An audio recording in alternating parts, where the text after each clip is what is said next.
1 लाख करोड़ की एक सरकारी स्कीम है जिसका मकसद है शॉर्टलिस्ट कर अच्छी डीप टेक कंपनियों को कम इंटरेस्ट पर सस्ता लोन देना। इसी से जुड़ी एक इंडियन एक्सप्रेस में एक मैंने खबर देखी, एक लेख देखा, उसमें बड़ी दिलचस्प बातें थी। उसमें यह भी कहा गया कि पहले राउंड में 22 कंपनियों को लोन मिलता है, लेकिन पड़ताल में पता चला कि इनमें से 15 कंपनियों का कनेक्शन उन्हीं लोगों से है जो ये तय कर रहे थे कि पैसा किसे मिलेगा। बात हो रही है आरडीआई फंड की, यानी research development and innovation fund, जो पिछले साल नवंबर में शुरू हुआ था। हमारी साइंस मिनिस्ट्री के अंडर डीप टेक कंपनियों को बिना जमानत के कम ब्याज पर लंबे वक्त के लिए लोन देने की ये योजना है।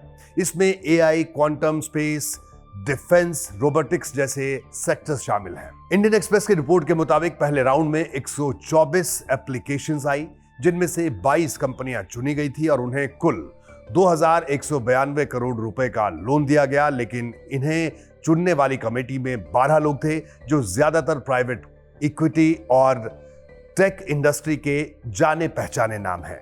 इंडियन एक्सप्रेस की पड़ताल यह बताती है कि 22 में से 15 कंपनियों का इन्वेस्टमेंट कनेक्शन कमेटी के 7 मेंबर्स से जुड़ता है।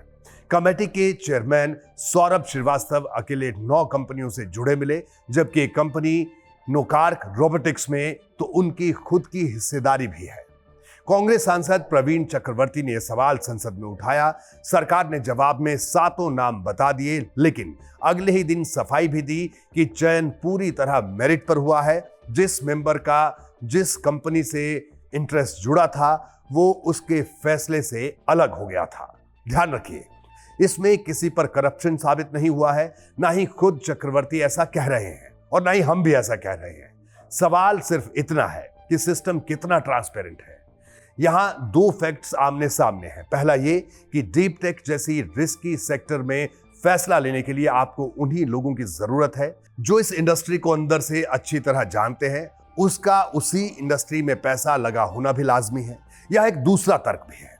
हमें यह समझना होगा, ये कोई कॉर्पोरेट बोर्डरूम नहीं है, ये जनता का पैसा है। और जब 2192 करोड़ में से 62% रुपया उन्हीं कंपनियों तक पहुंचा जिनका कमेटी से कनेक्शन है, तो सिर्फ ये कहकर निकलकर बाहर आ जाना काफी नहीं कि हमने इसकी जानकारी पहले कमेटी को दे दी थी। कमेंट में अपनी राय जरूर बताइएगा।